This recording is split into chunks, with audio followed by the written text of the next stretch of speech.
Hello friends, welcome to Kongu Nila Soru. இன்றைக்கி evening tea time ஸ்நாக்காக வெளியில் போய் வாங்கவே வேணாங்க. இந்த டைமில் சன்னா மசாலா தான் பார்க்க போகிறோம். கண்டிப்பாக ட்ரை பண்ணி பாருங்கள். ரிச் ப்ரோட்டீனு, அயனு, ஃபைபர் இருக்குது. அளவோடு சாப்பிட்லாம், ரெகுலராக சாப்பிட்டுக்கலாம். என்னோடய சேனலை ஃபஸ்ட் டைம் பார்க்குறீங்கன்னா சப்ஸ்கிரைப் பண்ணி வச்சுக்கோங்க. அப்போ தான் நான் போடுற வீடியோக்கள் நோட்டிஃபிகேஷனில் வருங்க. வாங்க எப்படி செய்கிறதுன்னு பார்க்கலாம். பார்க்கவே கலர்ஃபுல்லாக இருக்கிற சன்னா கிரேவியை பாருங்கங்க. பார்க்கவே ரொம்ப அழகாக இருக்குது பாருங்கள். இந்த சன்னா கிரேவியை எப்படி செய்கிறதுன்னு மெத்தடு ஒன்றா பார்க்கலாம் வாங்க. நம்ம இன்றைக்கி கருப்பு சுண்டலை வச்சு ஒரு சன்னா மசாலா தாங்க. ரோட்டு கடை ஸ்டைலில் நல்ல மசாலா ஃப்ளேவர் தூக்கலாம். ஒரு 5 விசில் கருப்பு கொண்ட கடலையை விசில் விட்டு மைய குழைய வேக வச்சுக்கிறோம்.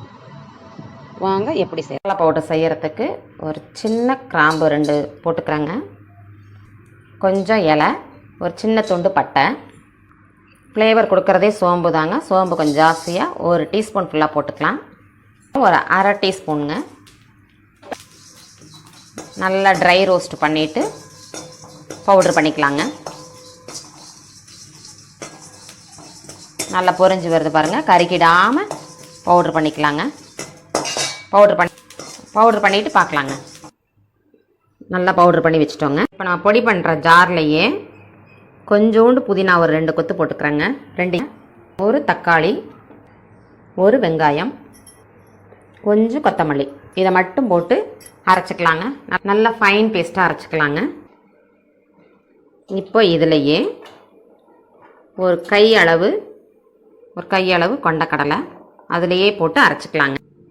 நம்ம எல்லாத்தையும் போட்டு அரைச்சி வச்சுட்டோங்க. இதுதான் அந்த பைண்டிங்க்காக நான் இப்போ கொண்டக்கடலையை கொஞ்சம் அரைச்சிக்கிட்டதுங்க. வாங்க எப்படி செய்கிறதுன்னு பார்க்கலாங்க. எண்ணெய் ஊற்றியாச்சுங்க.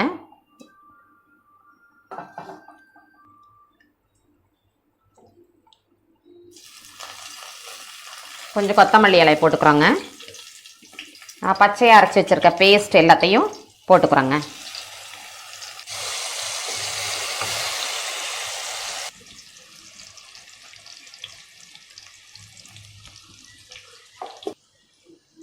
லைட்டான காரத்தில் இருக்கணுங்க. கொஞ்சமாக மிளகாத்தூள் இத்தினோடு போட்டால் போதும். லைட்டான ஃப்ளேவரில் இருக்கட்டும். இப்போ நல்லா வதக்கி விட்டுக்கலாங்க. நல்லா அந்த பச்சை வாசம் போகிற வரைக்கும் நல்லா வதக்கி விட்டுக்கலாம். நம்ம அந்த கொண்டக்கடலையை நம்ம கொஞ்சம் பேஸ்ட் பண்ணி போடுறது நல்லா கிரேவி ஆட்டம் நமக்கு கிடைக்கும். தனித்தனியாக கொண்டக்கடலை தெரியாதுங்க. நல்லா தீய விடாமல் சிம்மில் வச்சுட்டு கொஞ்சம் எண்ணெய் பிரிஞ்சு வர வரைக்கும், பச்சை வாசம் போகிற வரைக்கும் வதக்கி விட்டுக்கலாங்க. ஒரு 2 நிமிஷம் வதக்கி விட்டுக்கலாங்க. இந்த எண்ணெய் கொஞ்சம் நல்லா பிரிஞ்சு வந்துடும். பச்சை வாசம் போயிடும் உங்களுக்கு. நல்லா இந்த எண்ணெய் பிரிஞ்சு இந்த பச்சை வாசம் போயிட்டு பாருங்க. நல்லா இந்த புதினா கொத்தமல்லி லைட்டான மைல்டான ஃப்ளேவரில் இருக்கும். நம்ம வீட்டில் என்ன பொருள் இருக்கோ அதை வச்சே நம்ம செஞ்சிடலாம். எண்ணெய் பிரிஞ்சு இந்த சைடில் கசிது பாருங்கள். இந்த ஸ்டேஜில் நம்ம கொண்டக்கடலை கொட்டிக்கலாங்க.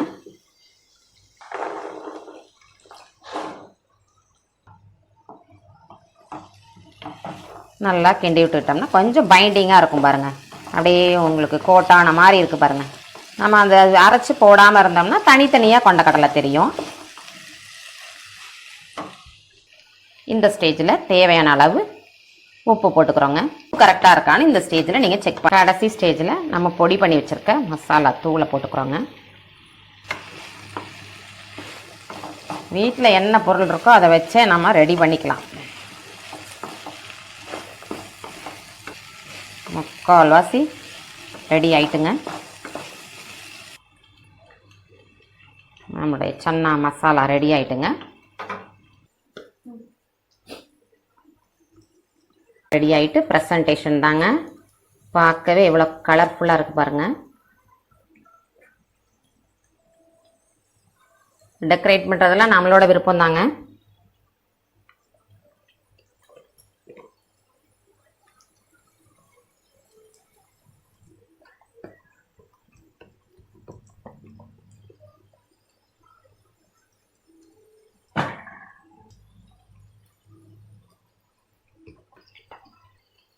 நம்மளுடைய சன்னா மசாலா கிரேவி ரெடி ஆகிட்டுங்க. அப்படியே சர்வ் பண்ண வேண்டியதான். குழந்தைங்களுக்கு கேரட்டு, வெங்காயம், கொத்தமல்லி இதெல்லாம் போட்டு கொடுத்துட்டா கடையில் வாங்கின எஃபெக்ட் அப்படியே இருக்குங்க. கண்டிப்பாக ட்ரை பண்ணி பாருங்கள். கமெண்டில் எப்படி இருக்குன்னு சொல்லுங்கள்.